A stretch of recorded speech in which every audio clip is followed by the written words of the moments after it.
Рассвет над полями в окно, смотрит солнце. Огонь в печи, а в доме уют и покой. А в сердце свобода, и дышится вольно. Здесь счастье найдется, здесь край мой родной. Деревня моя, нет милее тебя.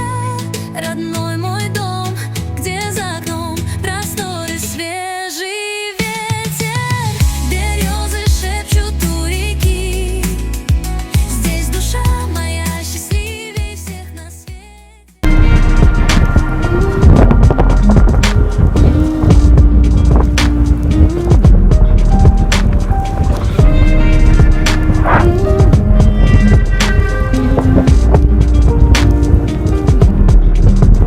Every night when I walk past the station, I wonder if I should just go and get out of this town and just face it.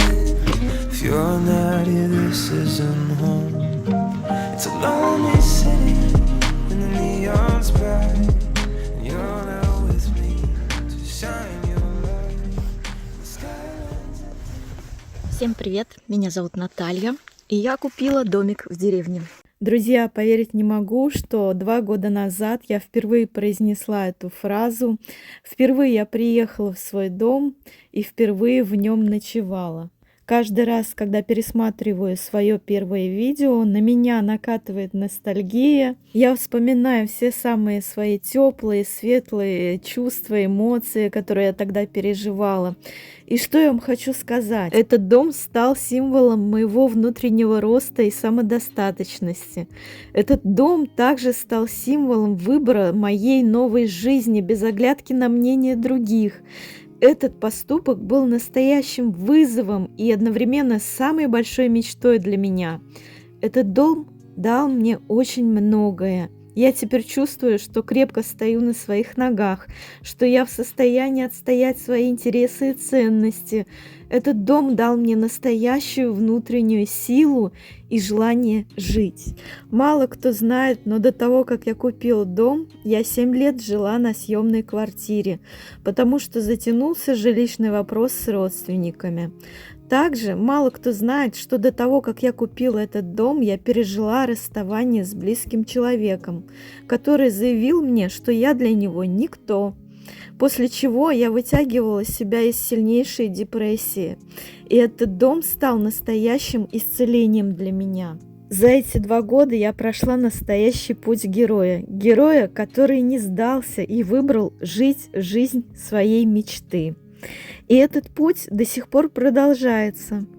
За эти 2 года я вдохновила массу людей на покупку деревенского дома и ведение блога. И я очень рада этому. Рада, что люди выбирают жизнь на своей земле, в своем доме. Всем здравствуйте, ну вот мы с вами снова в одном из моих разговорных видео. Наливайте себе чайку, кофейку, и мы с вами сейчас душевно поболтаем вместе на тему о том, что же я сделала за эти 2 года в своем деревенском доме. Вспомним, как все было, поностальгируем немножко, полистаю, может быть, покажу вам какие-то кадры из своих видео, которые я записывала за эти 2 года. Я уже записывала похожее видео год назад. Вот здесь я вставлю его обложку. Купила дом в деревне, что сделала за год. В общем-то, за первый год было сделано немало. Я здесь в этом видео перечислю основные, скажем так, моменты, которые я сделала в доме, которые были очень важными. Более подробно вы можете пройти посмотреть вот в этом видео, узнать все подробности там. Ну а в этом видео я буду рассказывать в основном о своем 2-м годе жизни здесь, в деревенском доме. И вообще в целом о впечатлениях от прожитого за эти 2 года, в общем-то. Но сначала я хочу похвастаться вот такой вот тыквой. Сегодня я совершенно неожиданно у себя на участке нашла вот эту тыкву. Вообще у меня в этом году выросли очень маленькие тыквы, я их уже давно собрала, а вот эту обнаружила совсем недавно. Я, если честно говоря, ей очень удивилась. Я вообще думала, что у меня больших тыков в этом году не вырастет, но нет, вы посмотрите, выросла, и смотрите, какая она красотка. Вот у нее зеленый бачок, желтый бачок, но она такая достаточно увесистая. Сейчас середина октября, у нас скоро снег выпадет, будут заморозки. Поэтому я укрывала свои растения, там розы, шелковицы, и совершенно неожиданно обнаружила тыкву, которую я не увидела в высокой траве, когда собирала все тыквы. А сейчас трава, она немножко так полегла от холодных ночей. И я вдруг увидела, думаю, вау, сюрприз! Пускай там лежит, будет моим талисманом в этом видео. Сегодня я буду с вами делиться всеми впечатлениями, эмоциями, чувствами, которые меня вообще посетили за эти 2 года жизни здесь. Потому что пережито было немало, впечатлений масса. Не всеми эмоциями и чувствами я, кстати, делилась в своем блоге. Здесь, наверное, я немножко пооткровенничаю с вами. Поэтому наверняка будет интересно посмотреть даже тем людям, которые меня давно уже смотрят, и, возможно, вы что-то новенького еще узнаете. Вы знаете, наверняка я какие-то нюансы, мелочи сейчас упущу, потому что я могу что-то забыть, пока рассказываю, да, что-то упустить. Но все мои детали текущей моей жизни здесь я освещаю у себя в телеграм-канале. Пожалуйста, подписывайтесь. Там вся самая свежая, самая актуальная информация. Вот, сначала она появляется там у меня в телеграм-канале, а только потом я уже записываю для вас и монтирую вот такие вот большие видеоролики. И, конечно же, могу что-то упустить где-то. Ну, не факт, что я сейчас вот села и вспомню прямо здесь всю свою жизнь за 2 года в мелочах. Конечно, нет. Вот, поэтому подпишитесь на телеграм-канал, вы всегда будете в курсе. Ну, начну, наверное, с того, что я сделала самого такого основного в первый год жизни в своем деревенском доме. Самые крупные такие переделки, которые были прям жизненно важны, необходимы мне. Вот, я здесь о них расскажу. И более подробно потом расскажу о том, что я сделала во 2-й год жизни здесь, в деревенском доме. Друзья, забегая вперед, сразу перечислю, что мне пришлось сделать такого основного, самого крупного в доме в первый год. Ну, во-первых, я провела газ, завела его в дом, и у меня теперь газовое отопление. Это самое важное, наверное, что я сделала в первый год, и это было самым правильным. Также я увеличила мощность электричества до 15 киловатт, отремонтировала водоразводящую и отопительную систему. Также построила новое крыльцо и подремонтировала свой забор. В общем, дальше я с вами поделюсь своими эмоциями, чувствами, которые я проживала в первый год жизни в доме. Вы знаете, изначально, когда я выбирала свой дом, я уже в голове себе планировала определенные коммуникации. То есть я не была согласна покупать дом без жизненно важных коммуникаций, таких как заведенная вода в дом, обустроенный санузел в доме. Для меня было важно, чтобы была печь в доме. Я купила дом с 2 печами, на минуточку. И вообще, как выяснилось, по истечении жизни здесь, я для себя, знаете, поняла такой очень важный момент за 2 года жизни здесь. Это то, что дом, он сам как бы расставляет приоритеты, что сделать в первую очередь. Он сам тебе показывает, на что обратить внимание. Вот, несмотря на то, что у тебя есть какие-то свои планы в голове, что сделать в доме, да, у тебя есть какие-то ожидания от этого дома, но тем не менее жизнь, она и дом сам, и участок, они сами распределили, скажем так, мое внимание на более приоритетные какие-то вещи. Вот, поэтому, когда вы ищете дом, покупаете его, что-то планируете, знайте, что ваши планы всегда пойдут не по плану, и это как бы нормально, да, потому что но все-таки дом, который построен в прошлом веке, мой дом, например, 1976 года постройки, по понятным причинам, это вторичное жилье, он из дерева сделан, у меня основная часть дома сделана из деревянных брусьев, к нему есть пристрой, кухня из керамзитобетонного блока сделана она. В общем-то, даже несмотря на то, что он как бы здесь ремонтировался предыдущими хозяевами, нужно отдать должное, что в частном доме всегда есть какие-то нюансы, моменты, на которые дом сам как бы обращает ваше внимание. И к этому, я считаю, нужно относиться спокойно и со смирением, да, как бы. Поначалу меня немножко колбасило, то, что я запланировала одно, а потом вдруг случается что-то другое, нужно бросаться делать это другое, а потом вдруг появляется третье, и то, что у тебя было в голове, оно как бы уходит вообще куда-то на задний план. Вот. Такая жизнь в частном деревенском доме. В общем, вернусь к началу своего рассказа, да. Наверняка мои подписчики, которые на меня давно уже подписаны, они уже знают все нюансы моего дома, да, но здесь я немножко в общих чертах его опишу для тех людей, которые впервые меня смотрят. В общем, как я сказала, я искала дом более-менее с какими-то коммуникациями и с хорошей транспортной развязкой, потому что у меня нет машины, и я, конечно же, искала дом, до которого я могу добраться самостоятельно на общественном транспорте, на такси и так далее. Вот эти 3 важных момента вода, отопление. Про отопление немножко чуть попозже еще подробно расскажу. Санузел в доме. Для меня было важно, чтобы была печка, живой огонь. И также я выбирала дом в той местности, которая мне очень понравилась, которая пришлась мне по душе. Вообще, когда я впервые ехала смотреть свой дом, уже в пути, в дороге, я увидела, насколько здесь красивущая местность. Я была просто в восторге от вот этой холмистой местности, от вот этого перепада высот, от красивейших видов, панорам. И уже тогда, еще не посмотрев свой дом, я понимала на 100%, что именно в этой местности будет мой дом. В общем-то, так и случилось впоследствии. И в первый год, кстати, я очень много каталась на велосипеде по окрестностям, исследовала, какие здесь леса, поля, что куда. У меня даже на видеоканале есть плейлист, где я разместила видео со своими велопрогулками по окрестностям. Можете туда пройти, посмотреть, насколько красивая у нас здесь местность в южной части Нижегородской области. Я, кстати, еще не все успела исследовать, что здесь, где и как. Где-то я успеваю, конечно, кататься иногда в лес, а где-то не успеваю. Но, тем не менее, в моем плейлисте вот с велопрогулками накопилось достаточно красивых, атмосферных видео, от которых просто дух захватывает. Я их периодически сама пересматриваю, и у меня настроение просто взлетает, как ракета. Поэтому обязательно посмотрите мои видео с велопрогулками, вы тоже останетесь от них в восторге.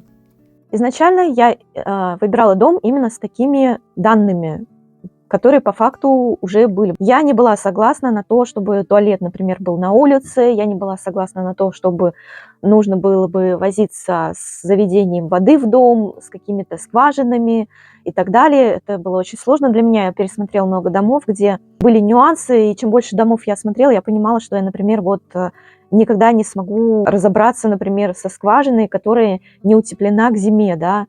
Для меня, как для девушки, которая впервые покупает деревенский дом, конечно же, это было сложно понять, это нужно было вникать, это нужно было наверняка тратить массу денег. В общем, я выбирала с теми данными дом, которые были бы комфортны вот именно для меня, под, скажем так, мои запросы, под мои возможности и так далее. В итоге я выбрала дом, в который была уже заведена вода из центрального водоснабжения, которое у нас проведено по всей деревне, ну почти по всей, по моей улице так точно. А также я выбрала дом, в котором уже был организован санузел в доме, из которого была организована сливная система в бывший старый погреб. Из него сделали выгребную яму предыдущие хозяева.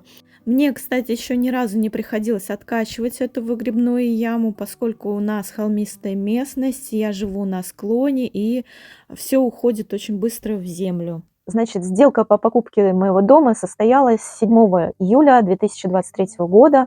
Вот уже получается июль 24, июль 25.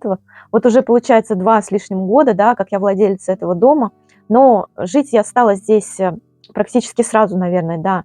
Единственное, что я очень долго перевозила вещи, то есть я где-то с конца июля начала возить сюда вещи, здесь как-то потихоньку обустраиваться. Поскольку я работаю 5 дней в неделю, у меня всего лишь 2 выходных, да, я старалась по выходным сюда ездить, привозить какие-то небольшие вещи, которые смогла бы я самостоятельно привезти. Также для меня было важно установить здесь интернет. Вот это очень важная коммуникация для меня была, поскольку я работала уже удаленно. И для меня было важно найти именно такое место, где бы очень хорошо ловила сеть, был бы хороший интернет. В первый день, когда я сюда приехала с небольшой такой сумочкой на колесиках. В моем первом видео я ее показываю, кстати. Что я туда положила, сейчас вспоминаю. Надувной матрас, чтобы на нем спать. Первую ночь переночевать, какие-то теплые вещи, я там взяла что-то поесть, и вот, пожалуй, все, что я взяла, когда приехала. Мне нужно было здесь переночевать, потому что на следующий день должен был приехать мастер по установке интернета. Он мне установил антенну на конек дома, которая вот ловит сигнал, усиливает его, и через Wi-Fi роутер разводит по всему дому. Так началась моя жизнь здесь, в моем деревенском доме. Итак, исходные данные, которые у меня были здесь в первые моменты, когда я сюда приехала: вода, заведенная в дом и разведенная по дому, санузел какой-никакой в доме, 2 печи, одна русская печь, которая облицованным таким красивым кафелем предыдущими хозяевами. И одна печь-голландка, в которой был вмонтирован такой большой котел. И эта печь, она была подключена к системе отопления в моем доме, к трубам, которые разведены по всему дому и отапливали мой дом, да. И также был установлен насос на трубы, который гонял, циркулировал вот эту вот воду, разогретую в печи, в печном котле, да, в доме. Вот с такими данными я как бы заехала в дом, я купила первый грузовик дров, 5 кубов, и мне казалось, что мне этого будет достаточно на всю зиму, но на минуточку нет. Пришлось топиться 3 грузовиками дров в первую зиму. Поскольку у меня еще не были здесь вставлены нормальные окна, не было нормальных дверей, вообще дом не был как бы достаточно хорошо так обустроен, утеплен, потому что предыдущие хозяева, они не жили уже практически 3 года, как в этом доме, да, и не занимались его утеплением, да, поэтому мне приходилось в первую зиму, там что-то я оконные рамы замазывала какой-то замазкой, чтобы мне не продувало. В общем, какие-то занавески вешала утепляющие между основной частью дома и холодной комнатой. Не было дверей кое-где в доме, да, которые бы помогали закрывать, изолировать от холода. А еще что самое неприятное было, у меня была на кухне, у меня как бы кухня и прихожая 2 в одном, да, и там была еще одна дверь, которая вела во двор. И она очень сильно по-страшному сифонила из нее, настолько сильно, что у меня в первую зиму замерзли все водоразводящие трубы, которые были вот под этой дверью. Мне пришлось всю зиму их отогревать. Ну, это было ужасно. В какие-то моменты даже было так, что у меня из-за того, что замерзла вода под этой дверью, пропадала вода на кухне, холодная не текла, да, потому что там все замерзло, да. Много всего было пережито, конечно. Первую зиму было очень сложно, потому что я вдруг столкнулась с тем, что вся романтика моя о том, как я буду зимой топить русскую печь, как я буду топить зимой вот эту вот печь-голландку, да, это будет так атмосферно, уютно, да, действительно, печь это атмосферно и уютно. Но, друзья мои, пока ты, ну, раз от разу где-то, вот пока еще тепло было осенью, в октябре, в ноябре, там более-менее, пока еще сильных минусовых температур не было, я топила печь где-то раз в день, и как бы не особо как-то это чувствовалось физически, да. Но когда наступили морозы, вот тут я почувствовала, да, мне пришлось таскать дрова очень тяжелые, дрова были, как бы пришлось их поднимать по лестнице. Часть дров я сложила сначала первый грузовик в своем дворе, и вот через эту дверь во двор я бегала, и там, знаете, такая высокая лестница, достаточно приличная. И представьте, вот я нагружаю эти дрова и тащу их вверх по лестнице. Учитывая то, что у меня на руке титановые пластины от 2 переломов стоят. Вот, как бы, ну, на минуточку, это не очень-то просто было. Первый грузовик дров, он буквально начал таять моментально, как только наступили первые морозы. Я тут же заказала второй грузовик дров. Как бы второй грузовик дров я уже затащила к себе прямо в дом. Поскольку я поняла, что мне очень тяжело таскать со двора эти дрова, со двора дрова, прям какая-то поговорка, со двора дрова, со двора двора. Я второй грузовик разместила у себя в доме. Если кто не видел это видео, зайдите, посмотрите на этот экспириенс, как целая поленница дров у меня лежала в доме. Но, друзья мои, это я сделала специально для своего комфорта. Конечно же, дрова лучше не хранить в доме, но на тот момент, в той ситуации, в которой я находилась, это для меня было стратегически самым верным решением, потому что они, во-первых, быстро просохли, мне удобнее было топить ими печь, а во-вторых, мне не нужно было их таскать, это было очень тяжело, да, с улицы, откуда-то еще. В общем, третий грузовик дров я уже заказала где-то в начале января 2024 года, потому что второй грузовик тоже очень быстро растаял, потому что в сильные морозы нужно было раскочегаривать дом, а дом, который был не утеплен, и из него очень были сильные теплопотери. У меня 110 квадратов дом, и многие меня говорили, что ну, как-то вы не так печь топите, то еще что-то, нужно топить углем, что такое мне не писали. Но, друзья мои, суть в том, что моя печь, голландка, которой я отапливала дом, она сделана по системе АГВ. Не все понимают, что это такое. Это когда в печь вмонтирован огромный котел с водой. И вот вы представьте, чтобы раскочегарить, разогреть эту воду в таком огромном котле, там, наверное, литров, ну, я не знаю, на 100, наверное, было литров, или, может быть, 150 литров в этом котле, чтобы вот такой дом отопить большой, да, чтобы раскочегарить, вскипятить эту воду дровами, на минуточку нужно было время. Я вставала рано, поскольку у меня рабочий день начинался в 9 утра. Я хоть и удаленно работаю, но у меня такой вот график с 9 до 6, 5 дней в неделю. Вот я вставала до 9 утра в холодном доме, потому что за ночь дом остывал. Я не занималась печью, мне хотелось спать ночью элементарно, да. И вот я растапливала эту печь, где-то часов в 7 я начинала, в 6 ее растапливать, и уже только где-то к обеду дом начинал разогреваться, на минуточку. А до этого я включала различные обогреватели, конвекторные, тепловая пушка у меня была, потом еще один обогреватель появился. В общем, друзья, вот так вот я первую же зиму пережила. Это было очень тяжело для меня, но слава богу, какое-то провидение, я не знаю, случилось, когда я выбирала дом. Я, кстати, очень сильно просила своих ангелов, архангелов помочь мне в выборе дома. И, наверное, они позаботились в тот момент о том, чтобы я дом купила такой, который был уже частично подготовлен к газификации. То есть я купила дом, в котором был уже установлен газовый котел, и границы участка моего была подведена газовая труба уже. Но, к сожалению, до зимы я не успела завести газ в дом. Там были какие-то сложности с оформлением документов. Все это затянулось, короче, и газ завести в дом мне удалось только весной 2024 года, в марте. Ко мне приехали рабочие, прокопали, проложили трубу от границы участка до моего дома. Мне также пришлось делать дымоходные и вентиляционные трубы, но благо предыдущие хозяева уже поставили газовый котел, он уже был подготовлен как бы к подключению к моей отопительной системе. Господь услышал мои молитвы. Я все-таки дом газифицировала, да, и на текущий момент у меня дом газифицирован, у меня газовое отопление, у меня стоит газовая плита.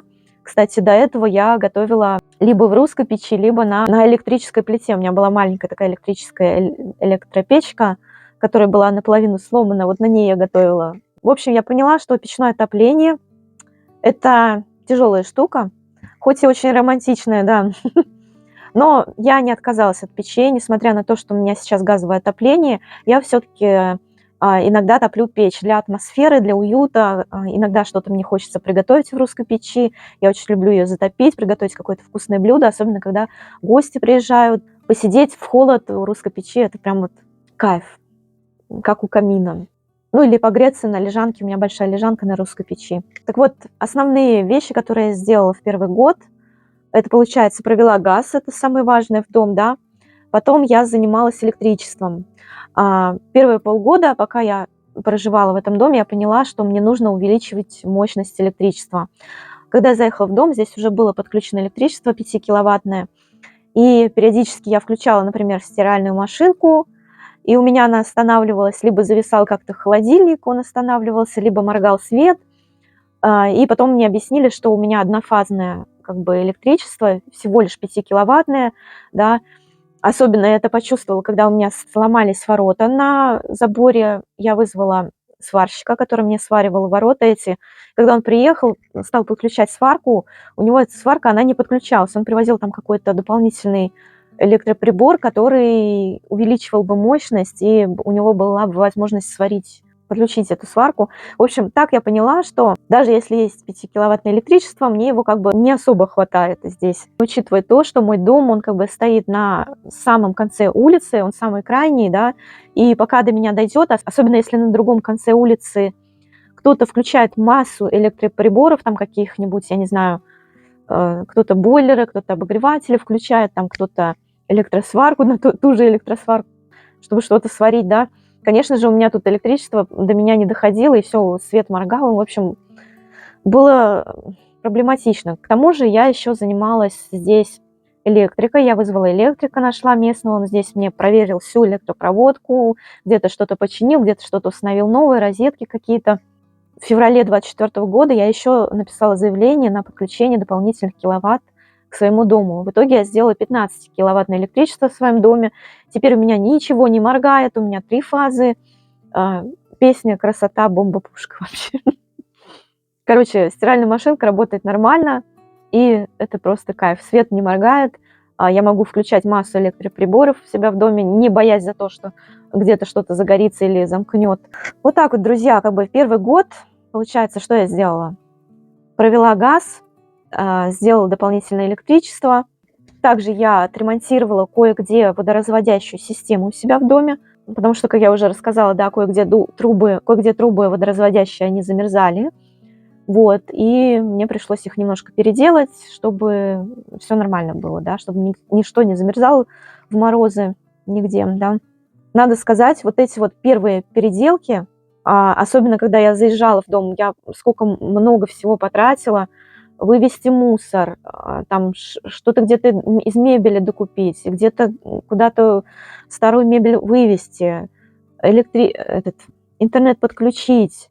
Я накупила массу всяких электроинструментов, там электропилу, шуруповерт. Что-то я очень много всяких инструментов накупила.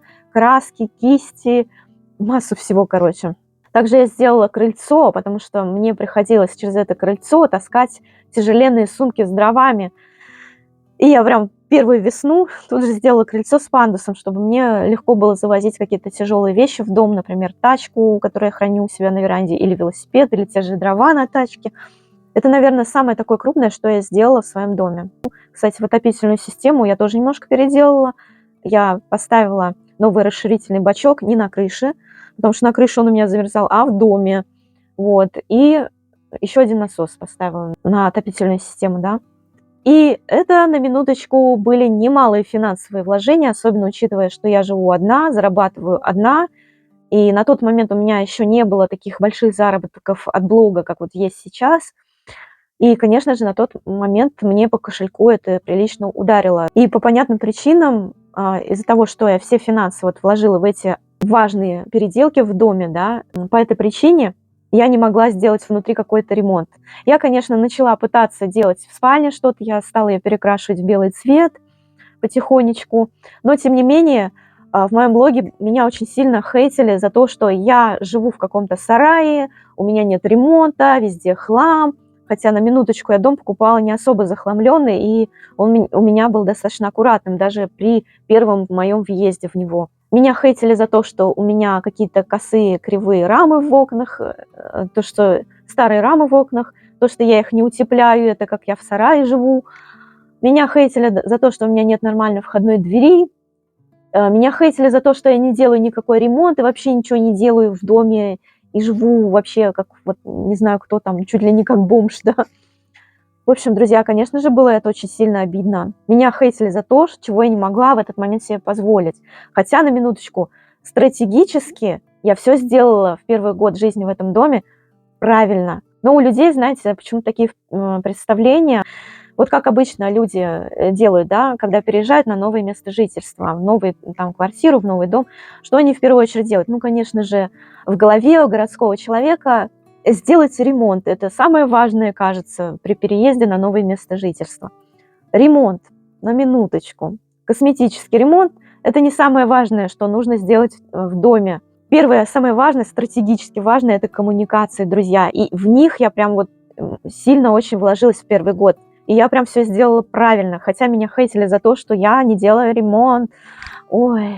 Короче, друзья, стратегически верно и правильно я все сделала, даже несмотря на весь этот хейт. Даже я какой-то ремонт здесь пыталась сделать, меня там обвиняли в том, что я делаю как-то все неправильно, что нужно зашить все гипсокартоном.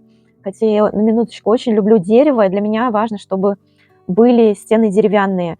Мне в деревенском доме обоев не хочется. Вот, по крайней мере, в основной части дома, да, которая у меня из дерева, мне хочется, чтобы было живое дерево, покрашенное в мой любимый белый цвет. Ну, вот видите, в спальню я свою все-таки выкрасила белый цвет, да, а в других частях дома, например, на кухне, которая построена из керамзитобетонного блока и обшита гипсокартоном, там, конечно же, я буду делать, когда ремонт, я сделаю новые обои. У меня вообще дом состоит из разных зон, которые я по-разному отремонтирую абсолютно. Но в основной части дома я точно не буду обшивать стены гипсокартоном, мне этого не хочется совсем. Я просто их покрашу. Лично мне это нравится больше, чем обои.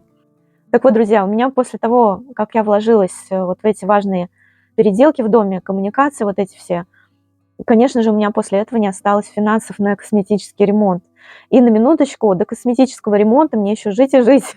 На самом деле, даже несмотря на то, что я вот во второй год, ну, уже пытаюсь как-то что-то, ну, пытаюсь сделать это косметический ремонт, да, как могу, своими силами, где не нужно сильно финансово вкладываться, скажем так. Например, я могу спокойно купить краску и вот буду зимой, пока нету огорода и сада, да, у меня будет возможность время позаниматься покраской дома изнутри. Ну, частями я его начинаю уже красить потихоньку. Вот спальню выкрасила частично. Короче, второй год. Второй год. Здесь я расскажу немножко подробнее. В своих предыдущих видео, кто меня смотрит, кто на меня постоянно подписан, смотрит постоянно мои видео, вы, конечно же, в курсе всех моих переделок. Вот, что я сделала, вы уже знаете. Но здесь я немножко подведу такое резюме, да, расскажу немножко. Это для тех, кто меня смотрит впервые, для новеньких, может быть, кто-то какие-то видео не видел. Так вот, во второй год я занялась тем, что я переделала все окна в своем доме, которые нужно было отремонтировать или вставить новые. Значит, я отремонтировала фрамугу одну на кухонном окне, я отремонтировала все ручки у фрамуг в окнах, которые у меня были уже вставлены пластиковые. Вот, например, во второй комнате дома моего там пластиковое окно уже стояло, и из него вываливалась ручка. И также я в 4 окна, на которых стояли деревянные рамы, и уже даже на каких-то окнах были потрескавшиеся стекла, я вставила новые пластиковые окна, друзья. Слава богу. Это тоже немалых финансовых затрат мне обошлось, влетело мне в копеечку. Но даже несмотря на такие серьезные растраты, да, я этому очень рада, потому что благодаря тому, что у меня сейчас пластиковые окна, у меня очень мало теплопотерь в доме. То есть у меня уже нет вот этих вот сквозняков, и эту зиму я буду проживать в более теплом доме, и у меня будет меньше расход газа. То есть за газ я буду платить чуть меньше, чем платила в предыдущую зиму, да. Кстати, я уже записала видео, где я рассказываю про то, какие коммунальные платежи я плачу в своем доме, да, и сколько у меня уж вышло в морозный зимний месяц, декабрь, сколько я заплатила за газ в декабре месяце. Можете пройти посмотреть. Но в этом году я, кстати, сравню, сколько я платила тогда и сколько я плачу сейчас с новыми окнами. И также, друзья мои, я поставила новые теплые двери. Я уже в предыдущем видео буквально вот рассказывала вам об этом, да. Благодаря этой двери у меня на кухне, поскольку у меня вход в дом у меня с кухни начинается, благодаря этому у меня на кухне сейчас очень тепло. А еще в этом году я себе установила рулонные шторы на кухонные окна. Я их очень долго ждала, они мне недешево обошлись, потому что у меня кухонные окна панорамные, очень огромные. Рулонные шторы на кухонные окна мне пришлось делать на заказ. До этого я пользовалась одноразовыми шторами-гармошками, которые вообще не подходили под размеры моих окон. Также этой зимой я планирую заниматься ремонтом. Ну как ремонтом? Частично косметическим ремонтом планирую заниматься, поскольку мне еще предстоит очень много серьезных переделок в доме. Например, на будущий год я планирую делать пол на кухне, у меня он там очень весь полуразрушен, нужно будет его делать, да, поскольку я сама своими женскими руками этот пол не сделаю по понятным причинам, мне нужно на это заработать, чтобы нанять мастеров на будущий год, поэтому я коплю денежку, и, конечно же, ни о каком косметическом ремонте речи не идет.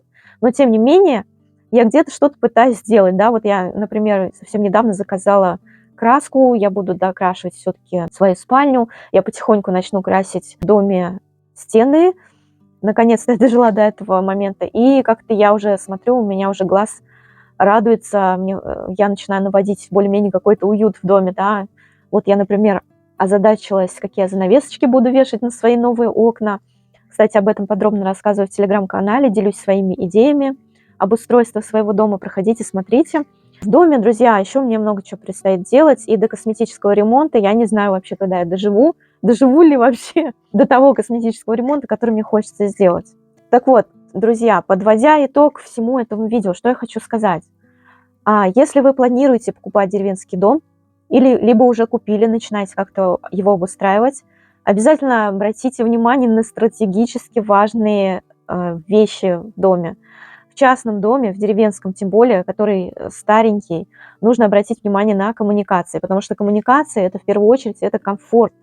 Если у вас в доме будет обустроен туалет, если у вас будет заведена вода, если у вас хорошее отопление будет в доме, прям супер классно будет, если это будет газовое отопление, вообще супер классно, да. Если у вас будут теплые окна, двери, электричество, водоразведение, отопление, канализация, сливная система. Все это жизненно важные такие вещи, в которые в первую очередь нужно вложиться, когда вы заехали в деревенский дом. Вот. А уже потом начинать как-то делать косметический ремонт. Вот как-то так нужно финансы распределить, да. Ну и в первую зиму, когда вы будете жить, конечно же, дом покажет вам, на что обратить внимание, и следующей весной вы уже будете точно не косметическим ремонтом заниматься, а какими-то вещами, которые вы вот обнаружили вдруг, что нужно их сделать, вот, прожив зиму, да. Потому что зимой сразу становится понятно, где нужно латать дом, где нужно как-то его подремонтировать, что важно, как нужно скорректировать отопительную систему, сливную систему, водоразводящую систему и так далее. Еще, знаете, бы хотелось затронуть такой немаловажный нюанс. Это то, что я живу одна здесь, да, я одна зарабатываю на обустройство своего дома, я сама им занимаюсь, то есть где-то по быту что-то я сама делаю, да, у меня нет второго помощника, у меня нет мужа. Учитывайте вот этот немаловажный фактор, да, когда будете что-то писать в комментариях. Вы знаете, когда я только начинала вести блог, с меня одной спрашивали, как вот, я не знаю, с целой семьи, наверное. Меня хейтили за то, что как бы я что-то не делаю, не отдавая отчета в том, что, как бы, во-первых, я женщина, а своими женскими руками я много-то и не сделаю в доме, как бы, да. Чтобы мне что-то сделать в доме, мне нужно заработать на это, чтобы нанять мастеров, какие-то вот мужские серьезные работы я, конечно, не могу сделать. Также, учитывая мою комплектацию, я маленького роста, небольшого веса, и как бы это тоже, я не могу, например, шуруповертом в какую-то стену винтить саморез, если там очень жесткая какая-то стена. Для меня это вообще проблема, хотя шуруповертом я могу пользоваться, и если стена такая мягкая, я могу привинтить полочку, конечно, я что-то могу сделать, где-то какую-то простенькую мебель собрать, может быть. Но какие-то серьезные вещи, где нужна мужская сила, вот именно мужская сила, я не могу это физически чисто сделать, понимаете? А с меня спрашивают так, как, блин, с мужика, там, я не знаю, 100-килограммового, или пишут мне такие комментарии, в которых можно подумать, что я живу в семье, как будто бы у меня есть муж, который может все это сделать. Было очень много хейта, в том плане, что мне писали там, да как одна женщина сможет справиться вообще с рентгенским домом, да вообще это фейк, да она там ездит по выходным в этот дом, да она там не живет, да у нее там целая съемочная группа, она тут актриса, она что-то играет, это все не по-настоящему. Вот такие комментарии мне писали на минуточку, это вообще атас, конечно. Я там в поте лица таскаю эти дрова, мерзну по утрам, когда печь там нужно было топить. А мне пишут, что у меня тут целая съемочная группа, масса мужиков за меня тут все делают. Да, друзья, интернет это еще тот, еще ящик Пандоры, я вам хочу сказать. Ну, короче, меня хейтили за то, что я одна не справлюсь. Мне говорили, что я не справлюсь. Было очень много таких комментариев. И я как бы из видео в видео я прям старалась показывать, как я сильно устаю, как я там вот что-то сделала. Ну, короче, я как будто во всем своем блоге доказывала хейтерам то, что я справляюсь, то, что у меня получается, то, что у меня я могу. Ну, конечно же, было много и поддерживающих комментариев приятных. Но, ну, знаете, ложка дегтя, она всегда портит бочку меда, правильно? И вот какой-то там комментатор вбросит такой вот дегтя, да, как говорится. И я сижу и думаю, ну, ё-моё, я и так здесь вкладываюсь, как это, пашу, как лошадь одна. А тут еще мне пишут, что я вообще там что-то, вообще не занимаюсь домом, ничего в нем не делаю, и вообще тут актриса, тут все играю. И вообще тут блог завела для того, чтобы деньги зарабатывать. Хотя на минуточку, на тот момент, когда я начинала вести блог, я нисколько с него не зарабатывала. Кстати, эти комментарии оказались пророческими. Я действительно теперь зарабатываю на блоге. Но не потому, что я хотела зарабатывать на блоге. Просто так совпало, что моя мечта переехать, жить в частный дом деревенский, да, жить на своей земле, выращивать свой сад, огород, она реализовалась, и вот на подъеме вот этой энергии, и благодаря этому в итоге-то все-таки так и сложилось, да, благодаря вам, друзья, то, что вы на меня подписаны, я безумно вам благодарна, то, что вы меня смотрите, ставите лайки, пишите комментарии, подписывайтесь на меня. Я очень вам благодарна. И мне бы хотелось сделать свой блог более полезным, скажем так, да. Пожалуйста, напишите в комментариях, что бы вы хотели еще узнать, что вам интересно.